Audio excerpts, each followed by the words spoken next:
Okay. So outtakes. So, but basically, you're saying like Lifetime, which is a very targeted group of people.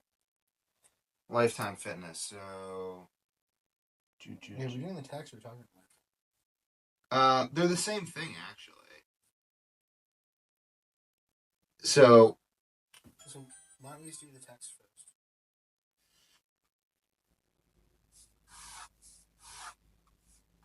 Why don't we just do the text first? Well, because I guess we can tie it all in at the end. So we'll tie it all in together. So, what was your question that precipitated all of this? Because I think this is so.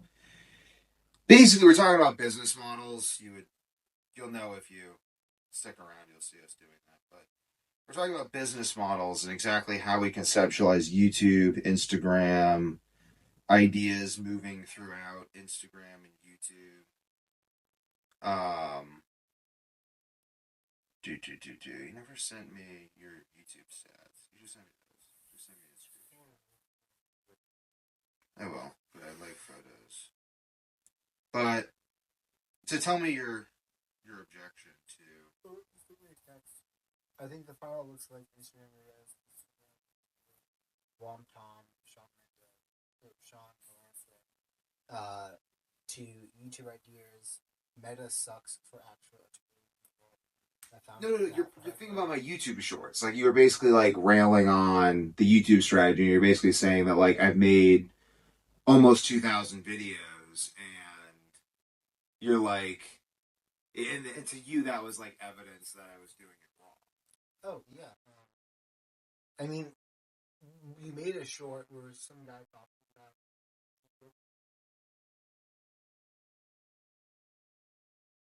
captivating, and I think with your shorts, some of them are just like literally kind of pop on it in terms of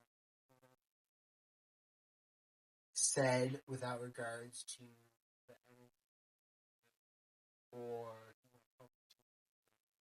or anything like that. To talk during the time and keep and you might have to pause while doing it. All of it.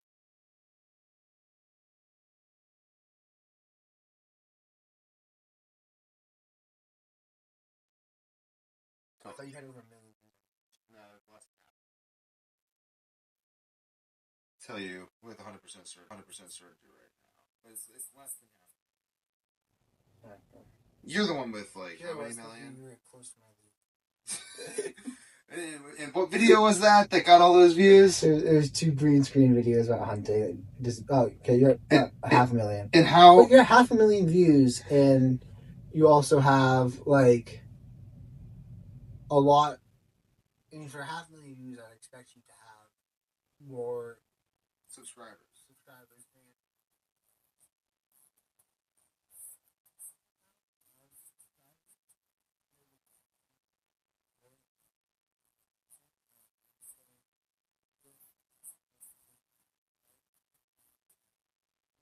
Like, first off, I gave the Craigslist analogy because that's what I was really talking about. Craigslist. If you look at Craigslist allows you to sell cars, houses,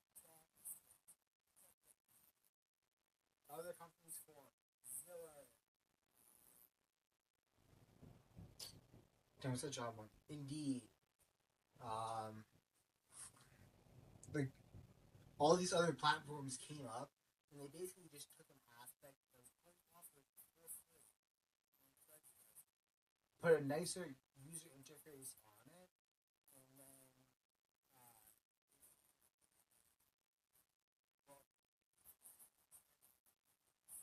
a lot of good information. Because it wasn't necessarily that nice.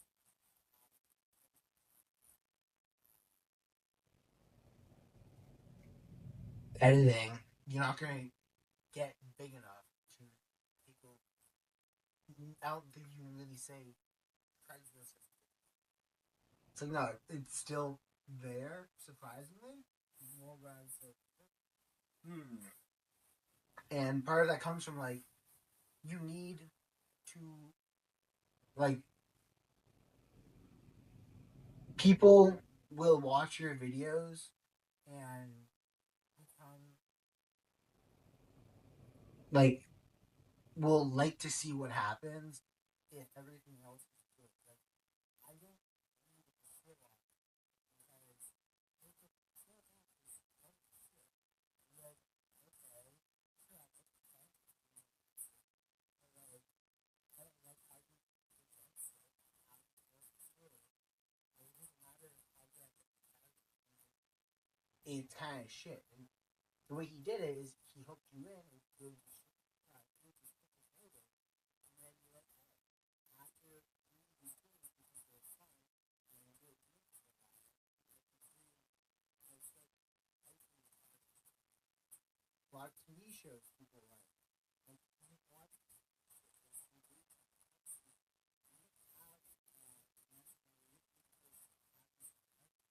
in the first episode. And that's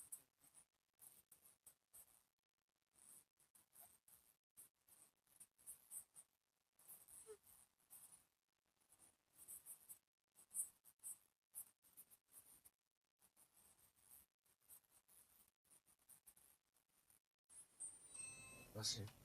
And that notification. Like, you're not gonna watch it. So then why are people watching my channel? Baffles me, man. Exactly. So,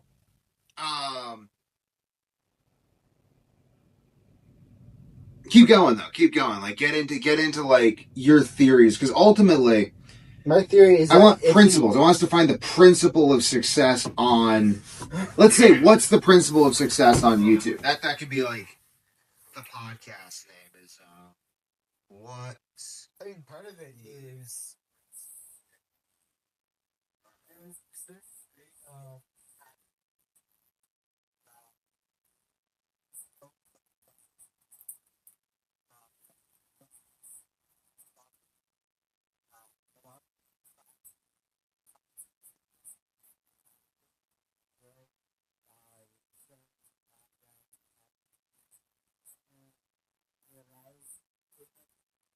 each of them acts as an attention grab. So how do you do this by talking, by like going loud and going slower, or stretching loud, or giving space for my thoughts? And each of those things kind of breaks up what could be a product and there's certain ways of doing that. It makes you a good speaker.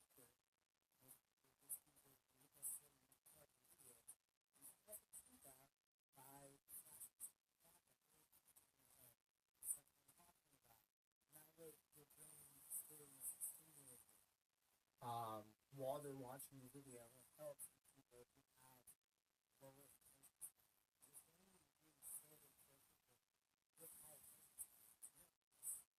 a lot who just aren't there yet, but you're able to capture them and send them videos.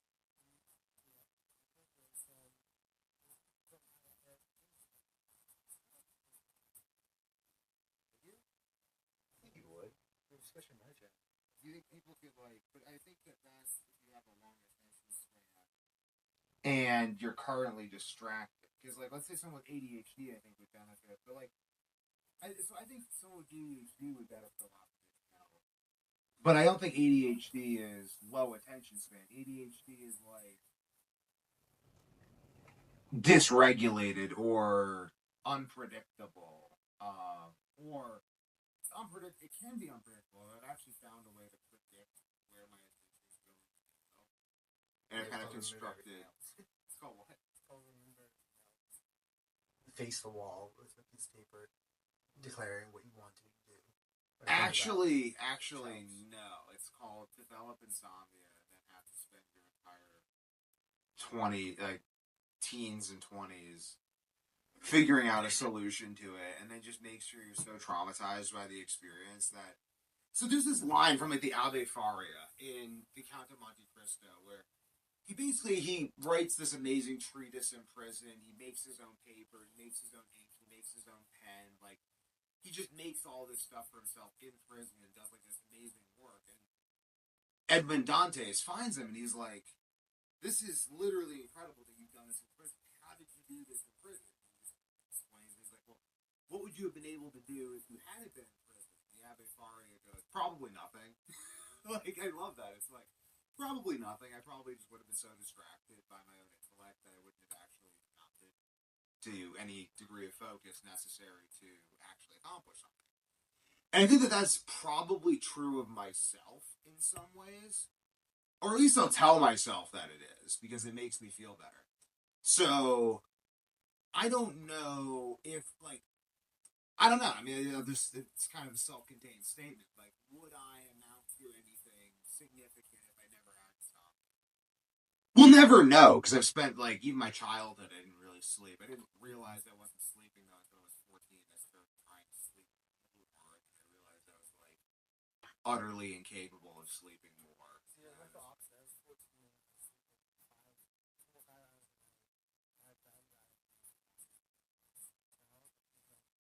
That's really bad. Like, you probably feel a lot better if you get hours.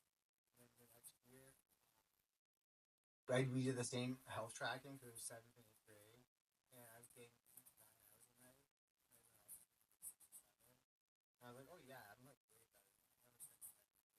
I was going like 7 to 8 hours. So that is awesome. So basically, though, where were we? We were going to talk about my philosophy. Your philosophy on YouTube in general. Well, I think if you look at the channels that are successful, success by a certain degree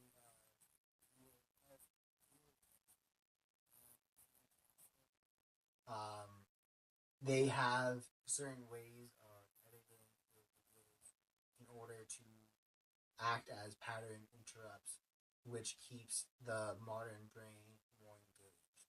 Because it doesn't matter how good what you're saying is, if the person who could benefit from it won't stick around long enough to actually listen. Because their brain is befuddled. That's interesting. So, you think that you need to basically do this? Let me see. Brandon Sanderson, surgery, mass, Georgia I mean, otherwise, it's prolific output and consistency. Current popular momentum.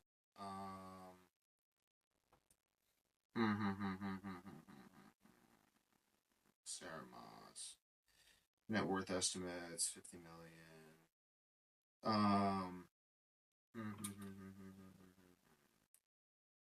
Pure prolific output and fan engagement. So, in terms of pure output and fan engagement, Brandon Sanderson could be considered to be Brandon Sanderson.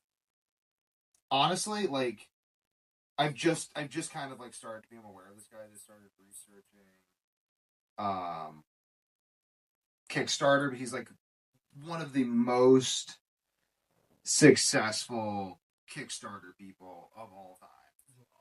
Author. He is an author, and he has 827,000 subscribers on YouTube, 1.2 thousand videos, and he makes videos basically the way I do. He has 600 less videos than you, and well, that's because he's not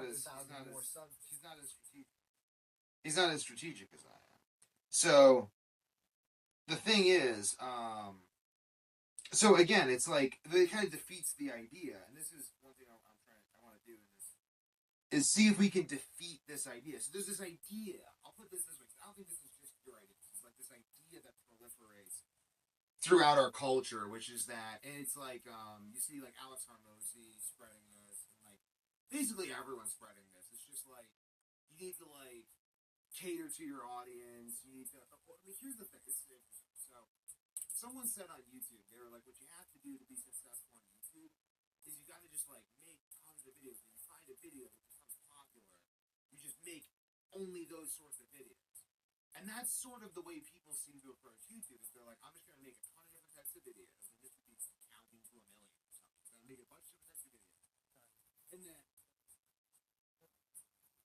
I could very disappointed because I can't even stand to watch the level of cuts and how quick the storytelling is. And the stimulation put in So you're defeating your own point right there. No. I'm saying don't go crazy with it and make it the whole channel. I'm saying you need a certain degree of it. Like, I'm saying he did it. He only does that with no other context really at all.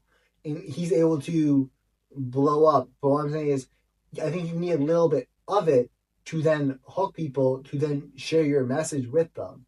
But it's like, I don't go around, like, I'll teach people.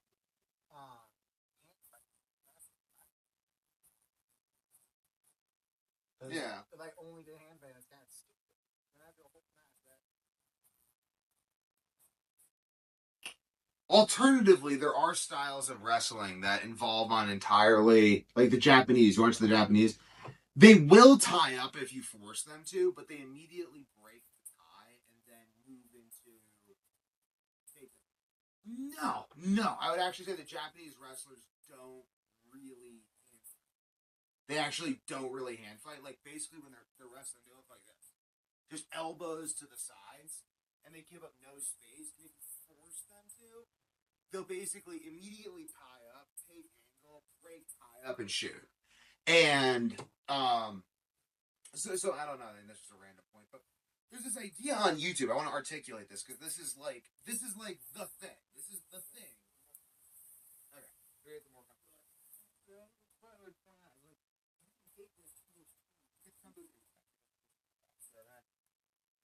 You're very dissatisfied. So while you're getting that, I'm gonna read Rage Against the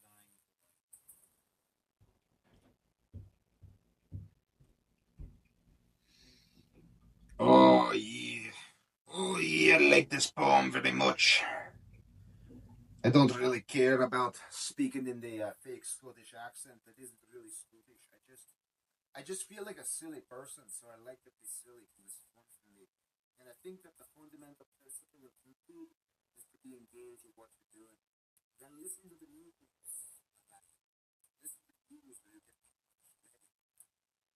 Do not go gentle into that good night. Old age should burn and rave at close of day. Rage against the dying of the light. The wise men at their end know dark is right, because their words have forth no light today. Good men, the last way is by, crying how bright their frailties might have danced, rage. Wild men who caught and sang the sun in flight, and learned too late they breathed it on its way.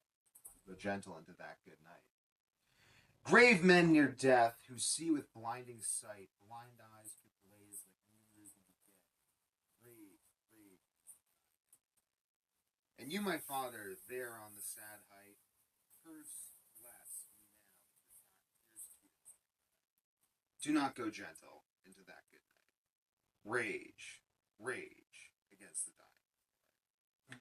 So, my theory on YouTube, and this is the thing. So, we got to start with. It's like an art. I think making a video is kind of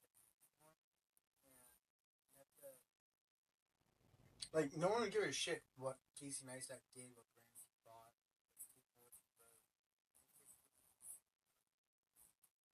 Artistic expression. And yet, people make movies about Napoleon, who wrote no books and made no videos.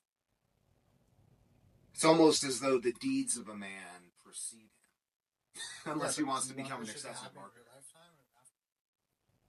Oh, he was very successful within his own lifetime, and then he's still successful afterwards.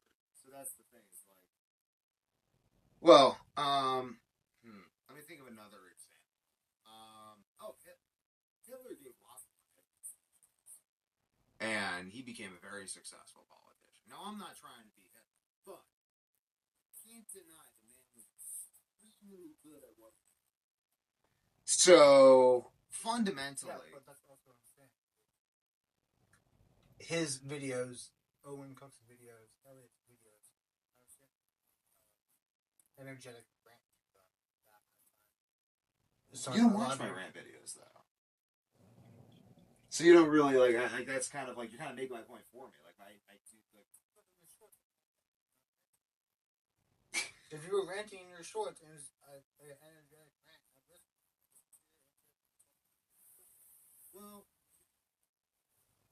it takes me time to get into a rant, though. You know. That's why I say it.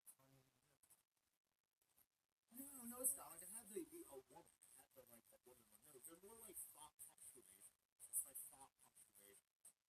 I think you just don't appreciate it because, like, you grew up with it, so you kind of hear all of it all the time. But, like, no, like, a woman. Like, but again, though, like, how many of my shorts have you seen? I got like 800 or 900. Like, probably haven't seen that many. It's like maybe the algorithm just hasn't shown you the ones you like. Because like, there are some good ones out there. Debate in January, and I went through your channel and I watched the top 100.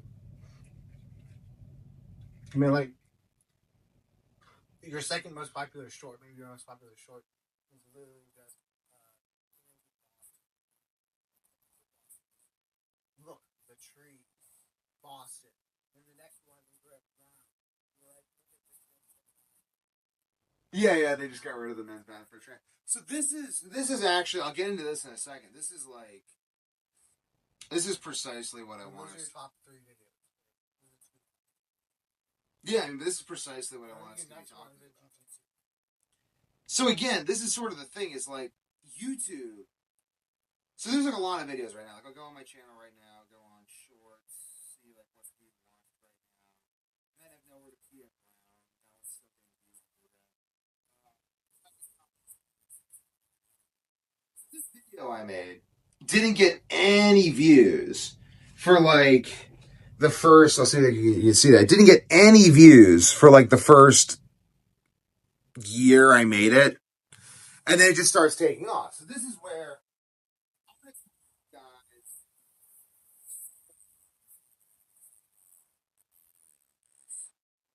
Okay, yeah, we're good. Go. You gotta leave in 3 minutes. Yeah, I have stuff to. So you can't do jiu-jitsu after? I think we finished this up because this is at 14%. So we probably got like literally like 30 minutes left, 40 minutes left to go back. Which should be enough time. And then after that, we could do a little bit of jiu-jitsu. We could do torso fighting. I don't want to do torso fighting. We go live like 50%, but you're only allowed to use your torso. Like you have to keep your arms like this, and you try to fight perfect. Very, very, very useful because it's like that way you train yourself to keep your arms always ready to deploy for submission threats. So your legs attack position, your arms attack submission. Absolutely devastating. Your left hand sets them up, the right hand. The old one too. So basically, okay. So basically, though, I have a theory on the internet. I want you to pay attention to this, though, because this is why we're doing this, is to, like, bring you up to speed with theories. What are you doing? I'm looking through my YouTube to see any ideas. Okay. So, basically,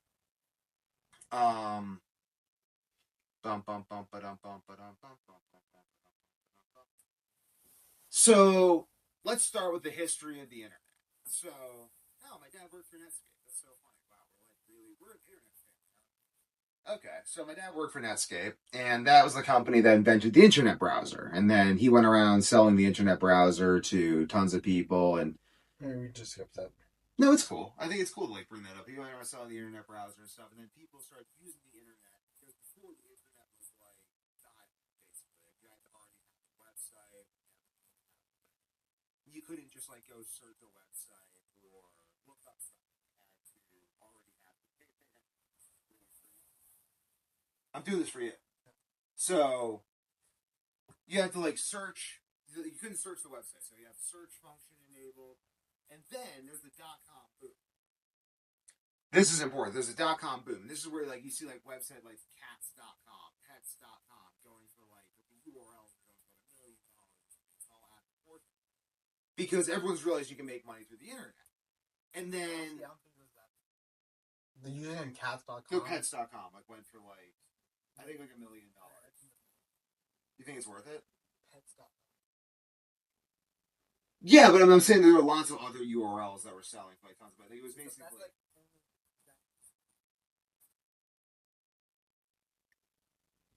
Well, that's how everyone saw it, was like owning a giant piece of property on Wall Street. But the thing was, the .com bubble collapsed. Basically, it did actually collapse. There wasn't as much money there as people thought. There was still a ton of money there, but it wasn't as much money as people thought, and the speculation was very similar to the. I'm looking at pets.com. Just keep going.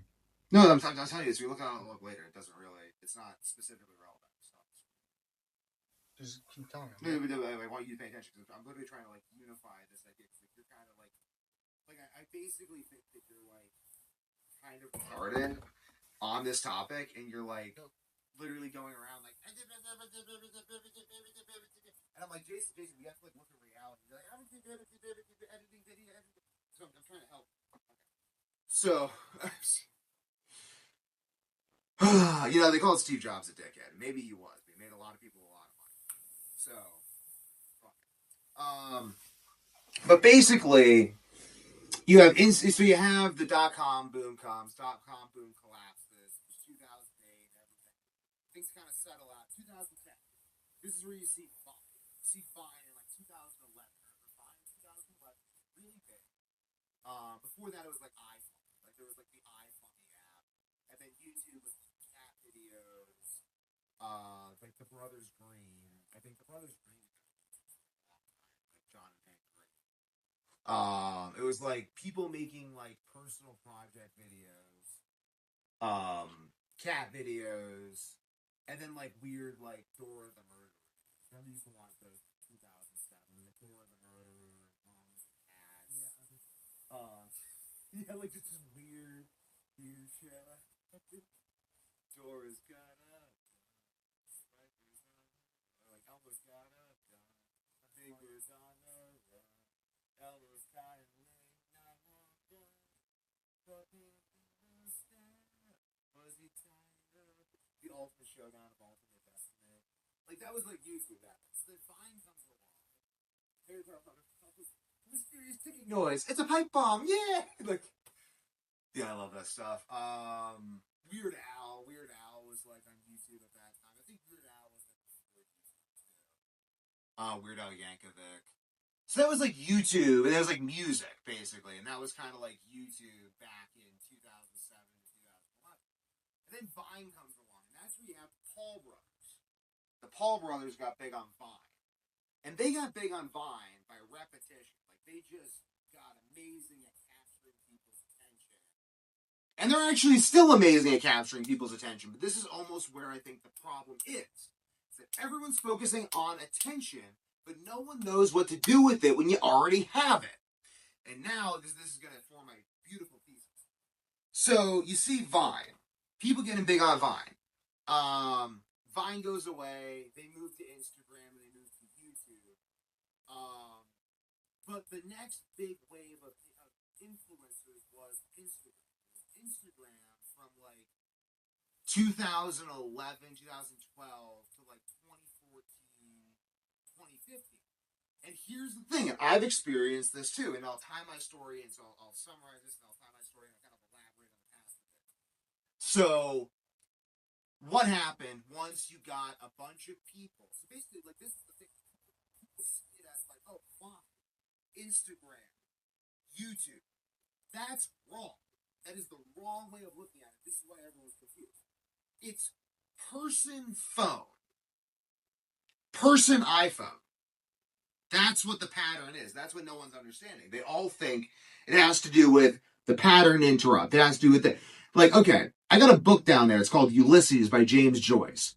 It's considered almost unreadable. I got another one, Finnegan's Wake. It's considered unreadable. It's also considered one of the greatest books of all time and is still a bestseller. I don't think it's ever gone out of print. Okay, what does that have to do with this? So, imagine you had a very, very concrete idea of what a book was. Like, you're like, a book is a hook. It's like, and Russell Brunson goes through this. He's like, every chapter has to be hook, story, offer, hook, story, offer. Where's the hook story offer for Ulysses or Finnegan's Wake? Where's the hook story offer for the Voynich manuscript and stuff. These things have no hook story offer, and yet these are some of the most famous books of all time. So what does that mean? It means that people are confusing the way the medium is used for the efficacy of the medium. People think that a book is popular because a book has a certain format or is written a certain way. No. A book is popular because it's the hallucinations of a hominid ape put down in lettering so that other hominid apes could try to understand the first hominid ape. That's what it is. Like, really, we just don't understand ourselves or each other at all. And we're constantly trying to. And the minute someone figures out that something could be used for understanding, they immediately jump on it. Like written language, for instance. If you go through the books of the Bible, they're all different. And the reason I bring those up is because of these books. But they're all different. They're all written differently. They all have different formats and stuff. They're just very different. But they're all books. And this is basically what I see with... What I see is a regression to the mean that is the result of conditioning, basically. So what happens is we condition ourselves for a certain kind of medium. We condition ourselves to read books a certain way. We condition ourselves to watch videos that are a certain way. We condition ourselves to listen to pop songs that are all the same format. And because of that, we have this acquired taste that we assume is taste, but is in fact acquired taste. So... Yeah, I just want to point out... Yes.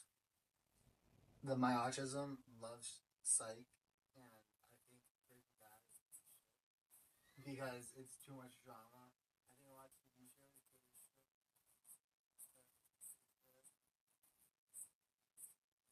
where they no longer procedurals. I like most TV shows.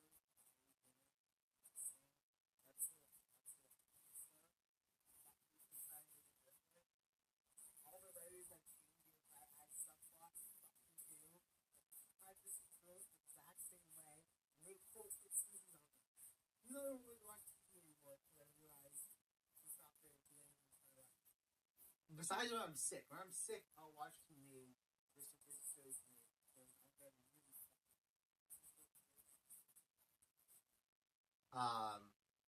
This is not eating for a week. It's horrible. So, but like with that, you got certain solutions that go. Oh yeah, we're totally good. 12%. We're at 14. So, we're totally good. You're like, oh well, the format, it's not, it's unreadable. Like, yeah, exactly. But like, if you want your idea to read, you have to edit. No, so here's the thing. But people have taken ideas from listening, and then you on that, and then I watched a video talking about the kind of thing. I still think that video talking about the fire rate. So here's the thing. Actually, I think YouTube is the bridge between people and books, which is really interesting. And I'll get to that in just a second. Because that's actually what I think YouTube is. Like, I think everyone thinks YouTube is, and all the kids think the printing press. Like, everyone doesn't understand the printing press. So I think the printing press created modern republics. Like, the fact that we have a republic in the United States is a byproduct of the printing press. I don't think that you can disseminate information fast enough to create a republic or sustain one at scale without whatever miracle there was, Rome was basically. But even Rome eventually, like that was like a whole other thing. The modern republic that we think of is the byproduct of the printing press. And it's like that's really crazy to think about because now we have these. So what are these going to create? And here's the thing about the printing press. People still don't read books. It's like people aren't even aware the currency is fiat and that they're being completely fleeced and screwed. So 15% of your assets go up in there about every year due to inflation. Getting robbed 15%. That's more than decimation. So but no, the thing We're just trying to convince them to read. We're just trying to convince them to read right now. So, oh my god. So this is the thing is like people are fundamentally, and again, it's like with the printing press. So you have widespread information. I think a lot of the systems of control used to be off of informational disparity, like ancient Egypt. Well, is that like what Martin Luther did, where he like wrote out all the copies and he made it into German. He wrote the Bible in German. But it was only the Latin. You could never read it. Yeah, exactly. Exactly. And then that bit of the Protestant Reformation, like with democracy, republics, etc. And we're still reeling from that. Like we're still. I mean, like I'll put it this way: right after the printing press, you get the Protestant Reformation and mass migration, which pretty much immediately, in the scale of human history, created the United States of America, which very rapidly ended legal slavery, created the telegram, created cars, created television, electricity, the light bulb. Created electricity, yeah, exactly. No, but the light bulb, though, harnessed electricity, created the light bulb, so now people can actually work in the dark. And then fairly quickly after that happens, we get computers from Alan Turing, the internet, and now this. I don't think we've even begun to see the impact of the printing press. I think this is literally, because again, I still haven't put my ideas out on paper, and I'm like one of the most literate people ever. So, yeah, exactly. But I'll probably publish my book before you do yours, though. Right? Oh no, I'm gonna publish mine first. No, I'm probably looking at like how much time you have left. 10 months. Oh yeah, I'm gonna finish my white book for you. Yeah. We'll see. It's fine. I mean, I think I can write this thing in like a weekend. But and I've been busy curing the disease they call fatal insomnia. I am actually the only documented case of a human being surviving. So anyway, I think there are like maybe there are probably some other people out there, but I'm the only documented case. I'm not against that. Like, that's true, but there have been periods. How long were those periods? Dude, some like I think the longest one might have been like a month. You were sleeping fine for a month. Yeah, I know. And I just for that month, I was just sitting there going, "Oh my god, what the hell happened?" Okay, so anyway, the impetus to write the book actually came from me trying to describe. So actually, I wrote the prologue. I've already finished the prologue. Why I thought that bankers invested in pharmaceutical companies, and he was like, he just couldn't really understand why it's that profound. He's like, look, I think you're onto something, but like, is it that profound? They're gonna kill you, and I'm like. So then I started writing. So that was kind of the impulse. Was like, so the God engine is going to be health explained clearly for engineers, which I think is pretty great. Joe Dispenza was gonna kill me. No, I'm just asking. Okay. No, I don't know though. I mean, what I'm talking about is like the book I'm writing. Like some of the stuff he talks about, it's like he mystifies it a lot more than it needs to. And the structure I'm using for my book is more so very simplified breakdown to then allow people to look at how they're operating, and then see where leverage and like bigger results from taking action instead of like the whole world of self-help, and like how to do the best version of stuff. So convoluted and steeped in mysticism and all these other things, and it's really not that like it's pretty simple. It all stems from how thoughts turn into action. and how thoughts are that, and how action. This is actually what I realized. What I realized though, when I was living in Providence, is actually that the whole point of the self-reflection books is simply to get you to Buy more. No, it's for you to sit down long enough to think about these things because most people don't have the time. They don't have the time capital or mental capital. No, it's really like. But they don't have the time or mental capital, so they go into books. No, they can't. No, the book actually this is like the book it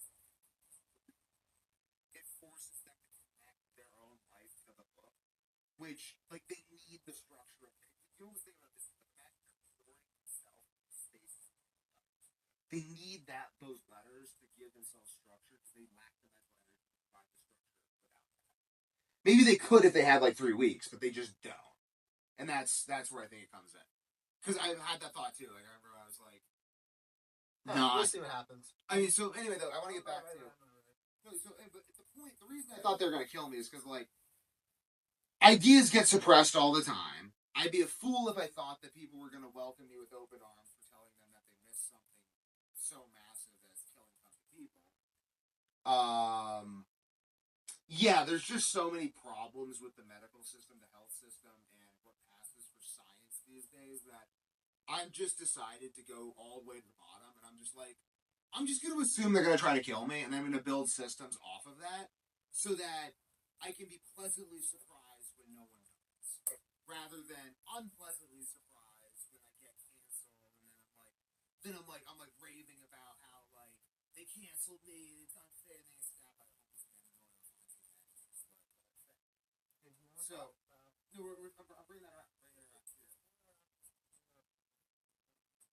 I am. Let me do it. So basically, like it used to be. Okay, so. Okay, it's not talking. Press your mind while I talk. You can have good relevant questions. So basically, we've just begun to see the printing press. So one thing I'm doing through YouTube is allowing people to see the byproduct of the printing press. The other thing, though, the reason I ultimately, like, what's the principle behind YouTube? I think the principle behind YouTube is simply mass dissemination of human thought. Because I've made videos that are very contrived, where I plan the entire thing out ahead of time and script the entire thing. And just make sure you're paying attention, because I am trying to explain this to you. So script the entire thing, and they don't get that many views. And again, I showed you with like the communist box in the internet. It's really hard to predict what's going to get views. But I'll go back to the history of the internet, though. So what people all think is that it's like, oh, it's this format of video is getting attention. It's not. People are interested in people. That's fundamentally what it is. People have always been interested in people. They'll always be interested in people. People would listen to old blind storytellers tell stories back.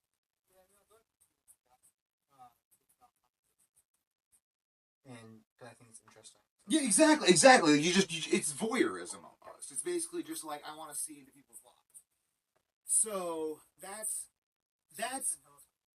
exactly. It's cheaper than a telescope. It's less risk being caught, and they actually seem to want it to put up there. So basically, though, everyone got a ton of attention on Instagram because they were people who had goals and ambitions. Basically, if you were an influencer on Instagram or online, you were doing that because you were ambitious. So the reason people were interested wasn't because of Vine or Instagram. It was because they're interested in ambitious people because they themselves might be ambitious but lack the same courage. So then those people started like once you have like 1 million people, let's just say it wasn't 1 million. Let's say you have 10,000 people on Vine or Instagram. How do I differentiate myself? I mean, I guess I could constantly try to like crazier things, but at some point it's like it's just blowing up. What? Is there go Mr. Beast? Exactly, Mr. Beast. You just keep doing crazier and crazier things, or like whistling Diesel. We're gonna blow up this thing, but it's like that's expensive, and you gotta constantly jump the shark. And it's like at the end of the day, no, almost not. No, they keep on trying to escalate because in order to keep the person's attention. No, exactly. That's the thing. That's the other thing I'm trying to avoid, though. So basically, though, then you can either go crazier, in which case you're going crazier. But again, it's like, how do you make money off of crazy? How do you get people invested in crazy? if they're watching you do something crazy, they'll just watch someone else do something crazy because they're not really invested in you. They're just invested in the thing you're doing. That's what he's trying to do. And he said, you know, but again, like I'm trying to build an empire. I'm not just trying to make fucking $100 or $1,000 or $1,000,000. I want to build an empire that only grows with each subsequent generation. Because like, why the hell? I don't know. Like, it's just kind of like it's just kind of like authentic to me. It's like some people want to be musicians. I want to build an empire. It's just like what I think. So, and I thought about this since I was like 6. Like literally, well, I remember like learning chess from my dad, and then it being like, I wonder if I could do this in real life for people. Like, but like, that's a good one. But anyway, though, so that's what I'm doing. So I'm trying to think like, how do I do that? Because like, why else would I do it? You know what I mean? Like, if I'm not going to do that, why would I do it at all? Like, you play the Game of Thrones, you win or you die. So there is no middle ground. So ultimately, you can also though be better at explaining things. And here comes YouTube. So YouTube also has Alan Watts and Terrence McKenna, who have completely unedited videos that are simply just them talking in a rant format, or not even rant format, it's just them talking about things they find interesting as it occurs to them. And Alan Watts and Terrence McKenna are two of the most viewed people on YouTube. Those. No, you don't, but again, it's... For me. Well, that's why, like, you and I having different channels helps, because we get different personalities. But you get all that from me, though. But he then comes to me and asks me for my advice on spiritual shit. So it's like, it's sort of disingenuous, because this is sort of, we're mapping how information travels through a system. I even said that earlier, where I'm like, I like the book about the five. I like the video about the book 5 Rings more than the actual book of 5 Rings. So like the information disseminates, and I just found stuff.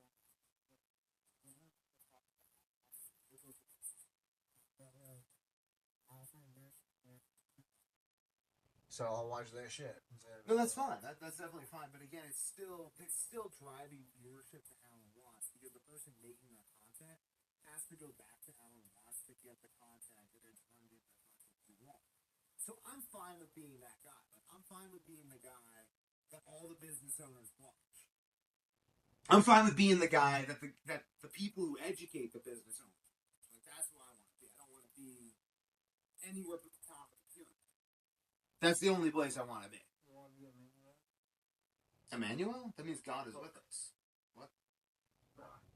It's a reference that you didn't get. To what? Oh.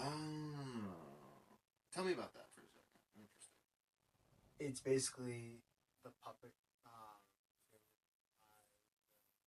You have a bunch of people who are really knowledgeable about a subject. It passes knowledge on to a person who acts as the guru, so that the people teaching movies, but still look at all the resources. I actually want to be the person who's giving those people ideas on how to run. That's really what I want. So, and that's what I'm doing right now. I'm giving people ideas on how to be the people who run the experience. So, I actually wait till you get back so I can continue explaining the entire purpose of this.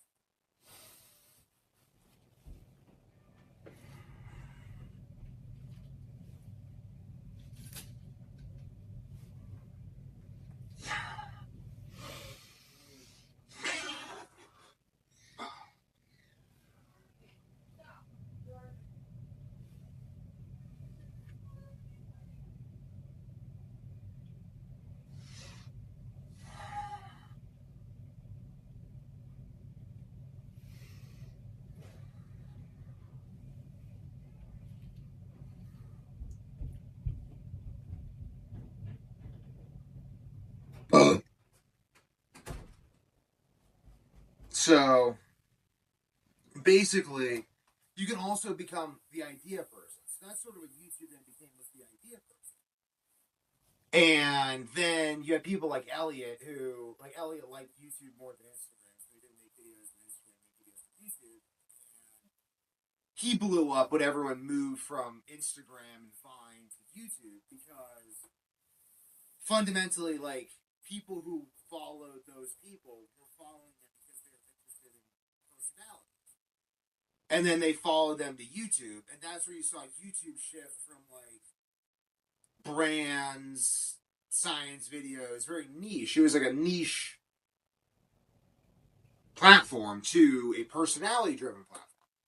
And we saw the personality era of YouTube go from like 2015 to like 2018, 19-ish, 2018.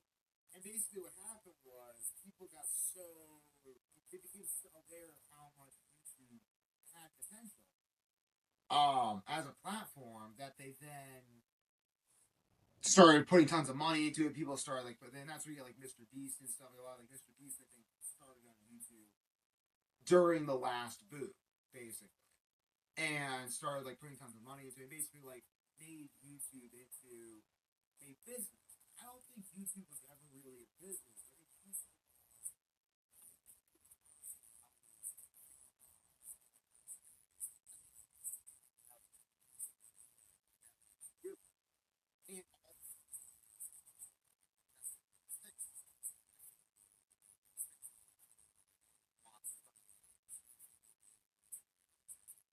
Oh my God, Alan Watts is so interesting, and I've read Alan Watts books because of this. I bought books from Elliot Hulse because of this. So, in this sense, YouTube is the bridge between me and a lot of books. Like I've been introduced to a lot of ideas through a personality I encountered on YouTube. That's what YouTube is originally for. It's originally conceptualized as a dating site, and then you can YouTube broadcast yourself. And I mean, I actually met my wife through a Facebook group.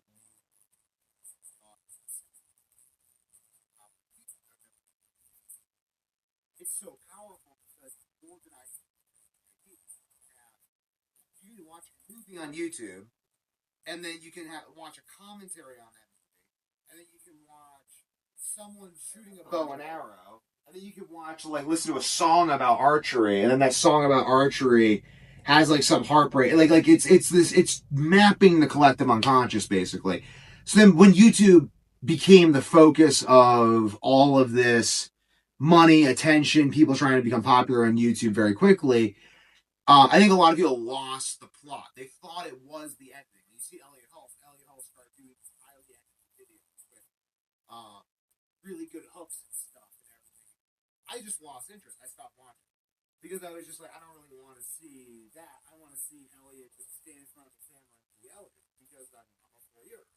But I just want to see a human being a human being for real and saying what they really think. Because people just don't say what they really think because for thousands of years, 7 million songs get filled, and then the printing press gave us the ability to communicate information fast enough that it could help basic people who are trying to express information, and that gave us what I've already said.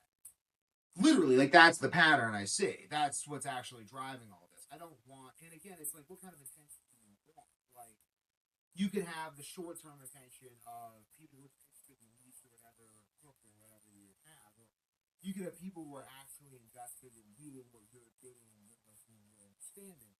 And again, it's like that's what you need to like lead people into battle. That's what you need to like build an empire. That's what you need to like have recruit employees. Like I see like Elliot's recruiting his employees through YouTube. Recruits his employees through YouTube. Tony Robbins is like a billionaire through essentially, I believe, derivative activities from YouTube. I think he was around before YouTube, but I don't think he'd be a billionaire without YouTube. Like I think you need. I think it's like in order for the personality-driven brand to succeed to the height, it needs to have a way to convey itself. It's like how does personality convey itself? Well, I could write a book, but that's harder. It's more investment to get you to read a book. But YouTube, you're already on YouTube. It's already preloaded on your phone. You're watching other videos and stuff, and then you see my stuff, and it's like I think there's two ways to go on YouTube. One, you could go niche, but if you're going to go niche, you have to accept that that's just what you're doing. Like, but basically, I think with YouTube, like again, because it's so long to optimize, like that video is doing really well. I showed you. It's one of my better, like one of the videos I have that's doing like it's doing well. It gets views every single. In a second, I'm gonna wrap this up because like I want you to like critique this idea so that we can like come to a conclusion. So basically, you have like I made the I didn't sleep for 19 years video. Like that was the first video I ever put on YouTube. That video took off after like a year, and it's like YouTube is just such a slow ascent. Like YouTube optimizes for long term performance. Instagram optimizes for short term performance. So everyone starts pouring all their money into YouTube 2018, 2019. And that doesn't really work because YouTube doesn't respond to that kind of activity. So then what do? They adopt the dual strategy of YouTube and Instagram. And then they start driving people to their YouTube from Instagram. And then they all concluded that it worked. It didn't work. It actually didn't work, but they thought it worked. And then they start doubling down on Instagram, doubling down on YouTube, treating them like they're the same. And that's where you see everyone today. They're all like Instagram, YouTube, Instagram, YouTube. And now I'm starting to see people just starting to realize they're not the same. I realized this back in 2020. I made a Facebook group, it got really big, this Warrior Kettlebell Club. And then I realized, like, wait, I need to educate people. If I actually want to, like, really make a difference, I've got to educate people. I mean, yeah, I could just keep being the hype man and try to, like, sell stuff and, like, not really care about the long-term performance of what I'm doing. And then just constantly hype. And that's what people do. But then you run out of people because there's like a limited amount of people. Like at some point, all the entrepreneurs, all the health nuts, all the people who are relevant in that generation will have heard about you. And that's it. It's like if you're a certain kind of person, you'll go through everyone, and if you have inconsistent videos that they just don't like, they might not watch your. It doesn't matter. This is why it doesn't matter because I have enough people watching me that those people will get more and more invested. And they're like, hey, you want to get They're like, oh yeah, I saw it. They're like, no, man, no, dude. I get that. A lot of the videos are kind of weird and not super entertaining, but like, have you seen? And then they, like, because I have so many, I have like almost 2,000 videos now. So it's like, all I need is for 500 of those, even 100 of those to be appealing to people. And then they can spread those around. And at some point, they're like, wow, this was so interesting. Why did he do this? Why this? And now they're going to watch my new videos that are coming out, or they can go back and watch my old videos. And, like, I don't really need that. Whereas, like, let's say my strategy was, I'm going to lie to you to sell kettlebells. And then someone's like, oh, have you heard of Devin Young? And it's like, yeah, he fucking sold me a fucking kettlebell, and it was fucking bullshit. He told me this program was going to save my life, and it didn't really work. It's like, maybe the program would have worked, but it didn't educate them properly, so they don't believe it. Now they got a bad taste in their mouth. I'd rather someone just see me and go, he's kind of odd, whatever, and walk away. They can always come back and be like, yeah, he was kind of odd, but he's got a really good point. And then they're going to be like, he's got a really good point, and I actually kind of like this guy. It's kind of interesting. And then after they're like, I really like this guy. I like what he stands for. I like what he's doing. I want to be a part of this. And I'm giving people the ability to do that through YouTube by explaining everything. So I'm more focused on explaining what I'm doing and why than I am on getting attention. Than I am on. Wait, don't stop it. Don't stop. No, not that way. That's how you end the thing. 6%. So I'm gonna wrap this up now. Make sure it saves properly. I will. So basically, so I'm more focused on explaining why I'm doing things, explaining how I'm doing things, explaining the reasoning that goes into these things. And we put the phone down because I know I have people texting me too. We're all very important. That's why we're here. Okay. So basically, you have been kidnapped. Now shut up and be a good kidnappee. Okay. Sorry.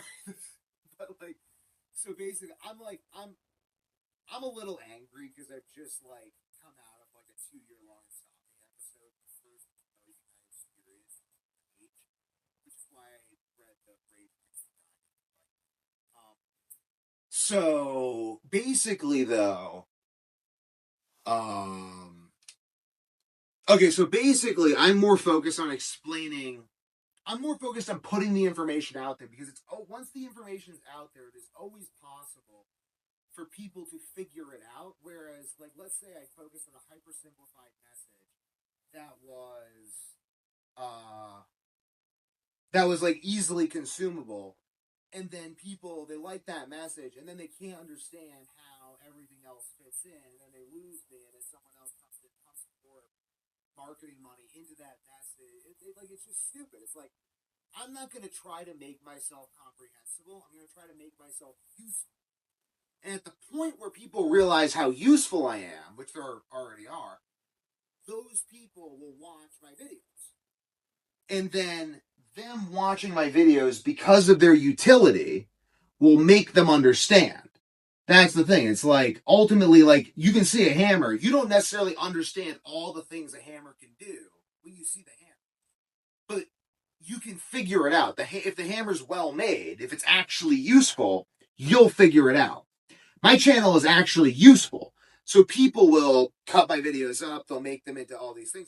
And I'm not even going to be upset about it because I want them to. Like, if someone went and just re-uploaded all my videos onto like an Instagram or something, I'd be like, thanks, man, you're promoting me for me. Because not only do I have so many videos that they're just promoting my other videos, but I'm also so good at making videos at this volume because of the practice that I'm already light years ahead anyway. It's like, I'm just going to keep making these videos, man. Like, I'm going faster and faster and faster. And the more attention I get doing this, the more it feeds in. I don't ever want to be chasing the attention, because when I start chasing the attention, I'm not chasing articulation. I'm not chasing expression, and I'm not chasing writing, which I need to be writing more, because again, all y'all watching my videos, you'd love to read The God Engine. You'd love to read my business books. You'd probably love to read the book that I'm going to write on fatal insomnia. I'm going to write a book actually.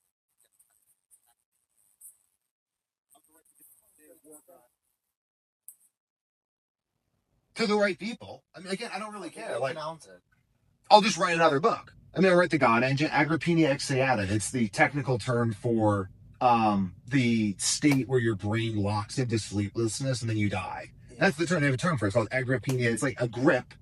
It's like the state of excitation takes grip over your mind, and your mind cannot leave it, and then you die. That's the technical term, is agrippina exeata. I understand that better than anyone else alive, so I'm going to write a book on it.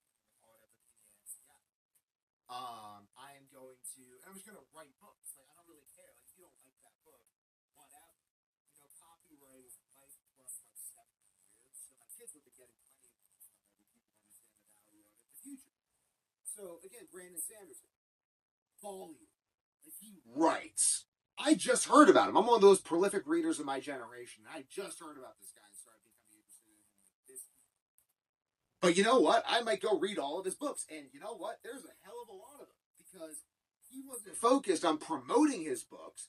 He wasn't focused on writing books that everyone would want to read immediately. He just wrote.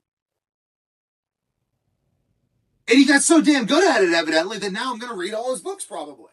I'm probably going to read them all. Let's start with the Way of Kings. After I'm done with the Count of Monte Cristo. And that's who I want to be. Not literally him, but that's the way I want to operate. Again, I'm not trying to be a YouTuber. I'm trying to start a business empire. In order to do that, I have to be focused on business. I have to be focused on science. I'm not a scientist. Hard science. A lot of energy and effort on my part. If I'm focusing on editing videos so that morons with no attention span will pay attention to me, then I'm not going to have a lot of time for the hard science, am I?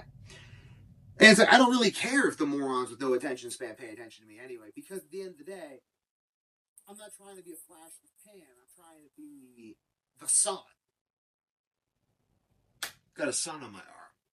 Trying to be the sun, you know? Like, I'm literally not trying to be a flash in the pan. I'm trying to be the sun.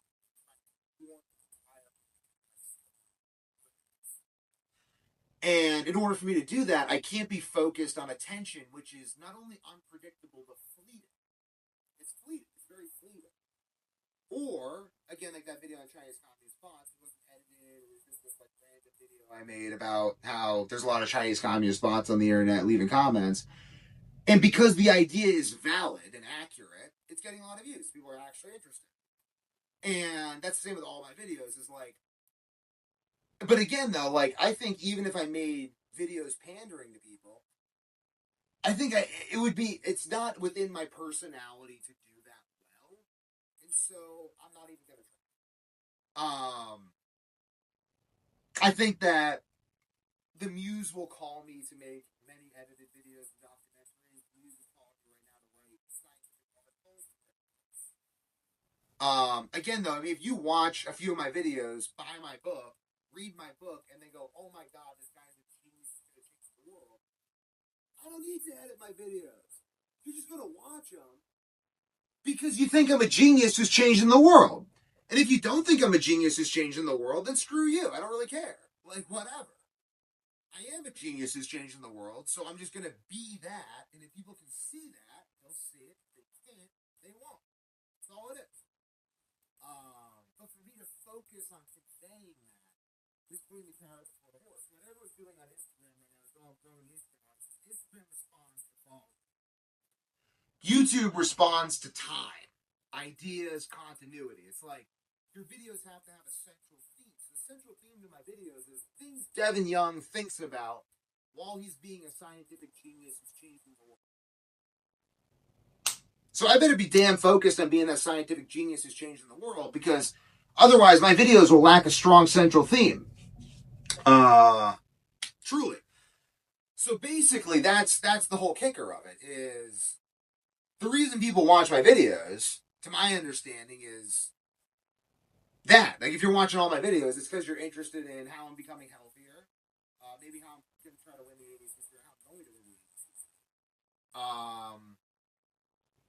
Funny enough, there was that guy who said that, like, his son won the, like, forging knife competition. He asked him how he did it.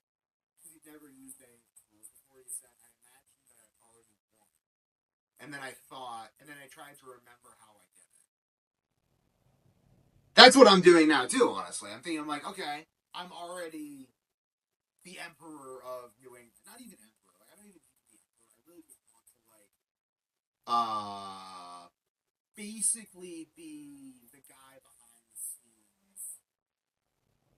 The guy behind the scenes in New England. That's who I want to be. I want to have a lot of money. I want to own all the nice pockets of land. I want to, like, literally own all the nice land. There's nice New England land. I just don't really think the way I will, but I want to. And I'll be able to take care of it. And there's a lot of things. I mean, just read Today and Tomorrow by Ford. I basically plan on taking his observation on food and health innovation and riding that all the way to a new world. But a good world, like just a world where people are healthier and stuff. Like, I think Ford ultimately lost momentum because of senility due to low brain metabolism because of the practices of his day. Well, also, really undercut his son and constantly was stepping on his toes and not letting him talk. And it was a little bit too much of a control freak. I think it was senility. I think he was. Like, I think he, like, low brain metabolism, and then I think, like, his genius. Like, I think he basically became so frustrated with his brain not working that he just started, like, going off on, like, the Jews, going off on his son, going off on all this stuff, and it's like, he burned himself. Yeah, he did kind of burn himself, but what he did though was so amazing that it just outshines all of that, and we should all have nothing but praise for Henry Ford. So, because I mean, you can't besmirch great genius because it's not always great genius. Like, if I'm, you know what I mean? It's like someone's got 40 years of prolific genius, and then like 10 years of being kind of shaped the world, modern times, won World War II, and then his brain went kind of poo poo, and he started going crazy and putting out a bunch of Yeah, I know everyone remembers him as like crazy, which is kind of stupid. It's really stupid. We're gonna change that. We're gonna definitely change that. I love Ford. Like, God bless Henry Ford. So anyway, we're going to it. The phone's gonna die soon. I know it's gonna die, but I want to wrap this up. I'm gonna wrap this up. I want you to, like, be thinking of your questions. So I'm gonna pause and all your questions. So basically, though, first question: how much time's left on the video for battery?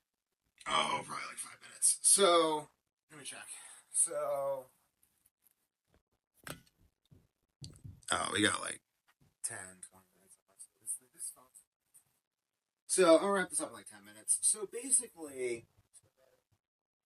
basically, though, I see the new wave of entrepreneurship. April Grace, you have underwear on, right? Do you have underwear on? You do. Do you have underwear on? Okay, good. This is my daughter, April Grace. Don't touch anything though. Okay. So basically, I'm finishing a video. It's a long video. You're in the video. Well, I'm going to make sure everyone doesn't. So basically, though, Henry Ford, the Vine. So right now, everyone's kind of realizing, like Sean Melanson, jiu-jitsu athlete, precision jiu-jitsu. I very much admire this guy. Like, I think, like, I see him as like a kind of different future version of me. I mean, obviously very different, but you know, we both got the same number of limbs. Our eyes are in the same place and everything, so we're similar enough. But he's realizing, like, he's doing really well on YouTube right now. But basically, he was like, okay, I grew this huge Instagram following, but my goal is to grow on YouTube. I said, well, why is that? Because the real reason that people invest in your mission is because, so if someone's buying something from you, they're basically investing in your mission as it applies to them through the manifestation of the product that's going to serve them through their understanding how to use it, which is communicated through videos, literature, etc., or implicit understanding. So basically, if you want to get people to buy things to make money, or if you want to make YouTube a lifestyle, if you want to make YouTube a business, if you want to make the internet a business, if you want to make money online, you got to educate people, you got to get them invested, you got to be unique, you got to like have some proprietary, and all the editing and stuff isn't proprietary. The jiu-jitsu is sort of proprietary, but not really. If you watch me do jiu-jitsu, you'll probably watch someone else do jiu-jitsu. What is proprietary, though, is personality, and also, like, YouTube takes time to build. Everyone's going to realize that now as they start to realize that Instagram alone doesn't build YouTube. But really what they're doing, again, hi, Katarina. Again, quiet, though. So what they're doing is they're bringing the audience from Instagram to YouTube because they've realized they can't educate on YouTube. And now that they brought them to YouTube... Instagram. No, they can't educate on Instagram. They're bringing them from Instagram to YouTube because they can't educate on Instagram. Now they're just bringing, I actually think you can't even really educate that well. And no, April, no. No, don't do that. Right. There we go. Okay. Yeah. Oh my god! If this video is copyright from that, I can edit out that section. That would Post it. And then... Yeah, that was right. Okay. So basically, though, I think the real education comes in books and reading the book, watching it applied on YouTube, doing this stuff. I'll give you a hug, April. Watching this stuff applied on YouTube and articles and stuff. I think like articles are really good for educating. So I think a lot of it is getting people off YouTube onto your website, et cetera, et cetera. And I think that YouTube's a great place to do that because I can talk about articles and stuff I'm writing. But basically, though, once you're watching someone else's YouTube video, my YouTube video is in the sidebar, and then it's like I've kind of like, so I've tied the whole thing together now. So Jason, I want your question. Like, you thought you had this whole thing. I sent you this whole thing. You had a bunch of questions. You disagree with some things. What is it you disagree with? What are your questions? Let's wrap that up, and then. Exactly. But you know what Chris Williams said? Do it tired.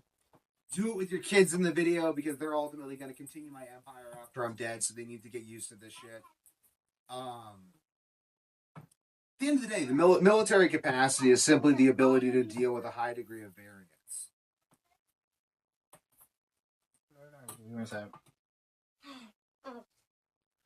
So you don't like my How to Take Over the World course. I think we should do interviews with people on the streets of Boston, though, about like what are their thoughts on the Constitution.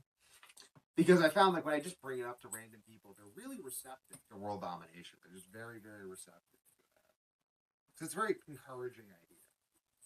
Watch the news send me now. If you don't like the copy and successful marketing, you kind of like on move fast enough to compete with us for social media. I was like, most of my career was on YouTube, unfortunately.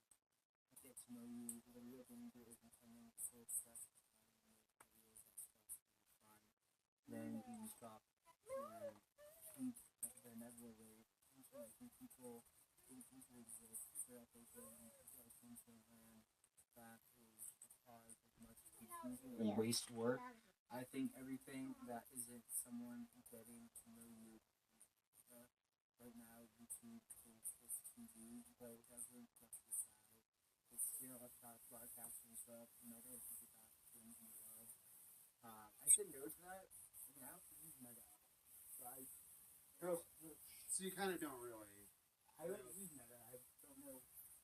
I mean, YouTube is like the only app I actually go on. I don't watch like anything. I don't go on TikTok. I don't have. I've never had TikTok. I don't go on Instagram. I just go on YouTube. Okay. Just ignore them. They're fine. They're fine. They're fine. So you disagree though? You disagree with the theory that YouTube exists for people to get to know?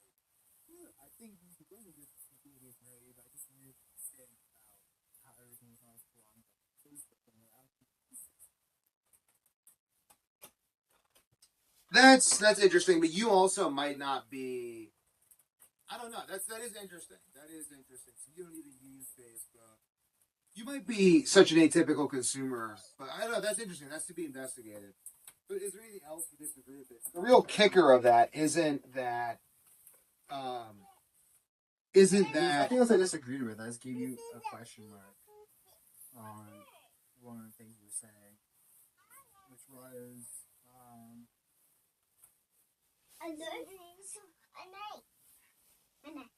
yeah. Okay, so but I think the real danger of YouTube is that YouTube stops being fun, and then when YouTube stops being fun, it's like really when I'm watching YouTube, what I'm really doing is I want to see girls go a little bit quieter. I want to see YouTube being. I want to see the YouTuber having fun. Like, I want to see the look in their eyes where they're like engaged, they're into what they're doing. Because then I'm like, wow, I could be into what I'm doing too. Like if someone looks like they're not having fun on YouTube, like Alex Hormozy, I don't watch any of his shit, even though it's like supposedly all super relevant for me, because it's all terrible. He looks like he's like miserable all the time, and it's like I would watch Alex Hormozy like hiking in the woods. That'd be kind of funny. Like if there's like a vlog of like Alex Hormozy hiking, he's just like walking, bit by mosquitoes. He's like, "This is not increasing my ROI." That'd be awesome. Look at all the thumbnails for my channel. Smiling, smiling, smiling, smiling. It's all like smiling, smiling. Even the video I made where I'm like, I'm miserable. It's like I'm still happy enough to feel comfortable telling people I'm happy, which is a weird sort of paradox. Like that's really what you want. That you want the engagement. I think where people go wrong, and this is what I really want your thoughts on YouTube. I think people go wrong where they start chasing the short-term attention. Like I think really it's just expression. It's just self-expression. It's like publish books, like focus on articulating your ideas as clear as well as you can. All I say to it is I can have the best product, but just make it also put a little bit of effort into making it stand out in the next step. So that Yeah, I don't think yours does. no, the models, no, but the actual product. Video. The videos aren't the product. No, but I think giving your videos 5% of the product wouldn't be hard. Like just making giving a nice dressing, putting a little bit of effort towards it. I do put effort. I put effort into the video as I'm making it, but I don't want to put effort into dressing the video up because. 5 minutes after you see that 5 minutes. I'll do that if I find it. This is the thing. This is what I think is really important. It's I put in effort when I feel like the effort makes the video more understandable. 5 minutes just to hype up your state.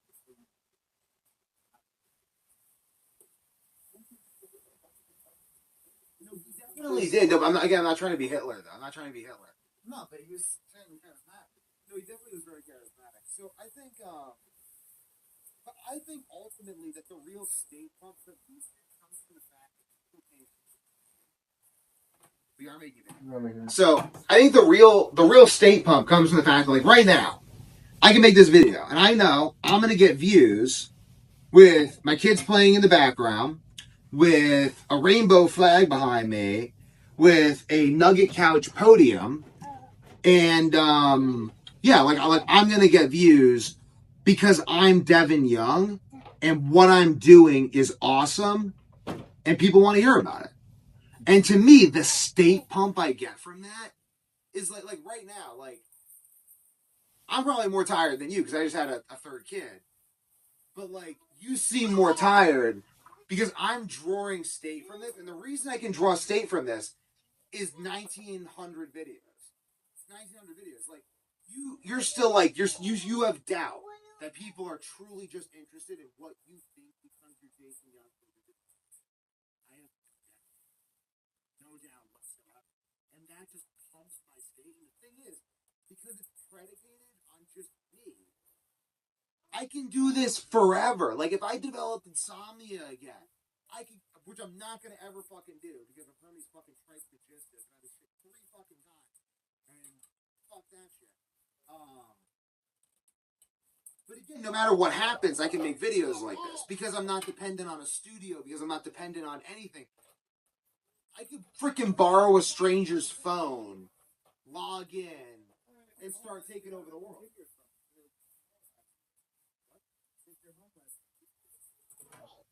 They will? Yeah. You give people phones in LA. It makes them so much more docile. Because of pornography. That's the other thing. People can distance themselves through the internet. So again, you either like steal from someone, get money, like sell their shit, get money, you so, or you watch some YouTube video. And what's easier if you're a crackhead? watching YouTube videos. Yeah. So go on Tinder. Tinder for crackheads. but basically though, so it's also an acquired taste. Like I developed, and I don't know if Jason's experienced this yet, but I think he will at some. Maybe he will. Maybe he won't. Yeah. It's also a tipping point. And what matters is the people you reach, not how many. It's the individuals, because that's the thing. Like you wanted to get rid of the life that fitness membership, but you're like, there aren't the right people here. Like the target demographic is not necessarily here, and there's, which really tells you a lot. I know, but that really tells you a lot, though, is that, like, it really matters who you reach. And the who, like, the people who are going to really resonate are the people who are going to be looking for the truth. And the people who are really looking for the truth know that, like, the truth doesn't often dress itself up because it doesn't need to. Like, it fundamentally doesn't need to dress itself up. Jesus didn't document his own life. Other people did it for him. I think other people will ultimately dress up what I'm doing for me, and that's kind of like if I like ultimately like when we get traction doing this, when we get enough traction doing this to the point where like we're making like $1 million a year, we could literally just have employees doing this, and then all the employees are going to do is speed up the process. Because if I can gain traction doing this, I can gain traction doing anything. If I can gain traction doing anything, I can speed up that traction doing not very much more. And that makes me really hard to compete. And that's the ultimate goal, because at the end of the day, I know my success in this field is inevitable. I'm the only person who has solved this problem of sleep.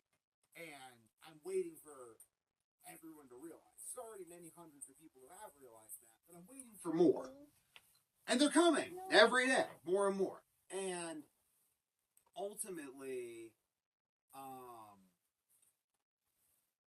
what was it? What was I going to wrap this up with? What was I saying? Ultimately, just